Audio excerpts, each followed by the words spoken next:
In 1989, just the ground beneath Tokyo's Imperial Palace was worth more than the entire state of California.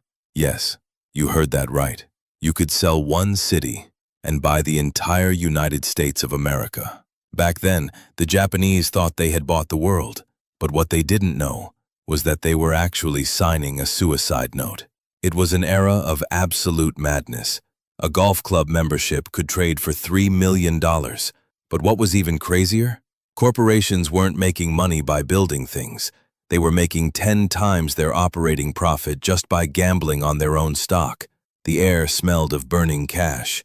Everyone was a billionaire on paper, and every single day was a carnival. Even a fresh college grad could snag a signing bonus that would make a modern-day CEO blush.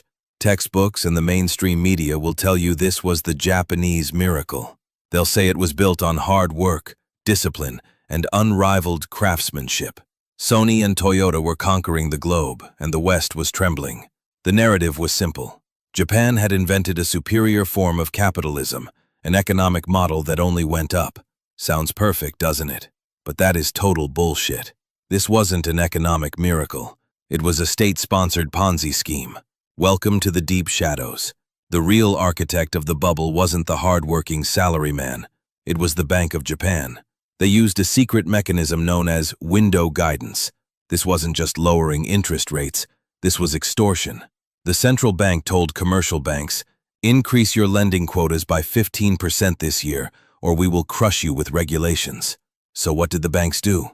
They begged companies to take their money. No projects? No problem. Use land as collateral. Buy land, borrow against it. Buy more land, borrow again. This infinite loop turned $1 of dirt into $100 of gold on the books. It wasn't a market economy. It was planned hyperinflation. If you think inflating a balloon to its limit is dangerous, what they did next was straight-up suicide. They decided to take a needle and pop it.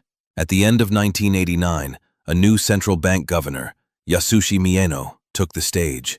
He looked at this party and decided the Japanese people were getting too greedy. They needed a lesson. So, he slammed on the brakes. Hike after hike, he pricked the bubble. He succeeded, but the cost was apocalyptic. The stock market evaporated $2 trillion in months. That's not just a number, that's the life savings of entire generations. Real estate crashed by 70%. If you bought a house at the peak, congratulations. You spent the rest of your life paying off a debt for a shoebox now worth pennies. This created the infamous negative equity generation. Tokyo, the city that once tried to buy America, turned into a graveyard of ambition. Companies were insolvent, but banks were too terrified to let them fail, so they kept them on life support. Japan became infested with thousands of zombie companies, dead entities walking among the living, sucking the blood out of the economy. Time itself stopped for an entire nation. This is what we call the lost 3 decades. If this were just a history lesson, you could chuckle and close the video. But what if I told you, this exact script is playing out in your city, right now?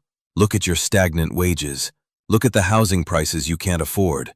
Look at the corporations that are too big to fail. Japan didn't vanish.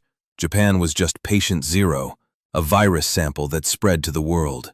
Quantitative easing, zero interest rate policy, printing money to save the market. These were poisons invented by Japan in desperation. Today, global central banks swallow them like daily vitamins. We are all walking down Japan's road, financing a fake prosperity today by bankrupting our future. You think that was the lost 3 decades? No, that is our tomorrow. The story of Japan teaches us one brutal truth. In the world of finance, there are no miracles, only debts. When you feel like you're getting richer without doing any extra work, there is only one possibility. You are the sucker who's about to pay the bill. The bubble never disappeared. It just changed zip codes. Next time, we need to talk about the company that actually controls the global off switch, BlackRock. Hit subscribe. Stay awake in a world gone mad.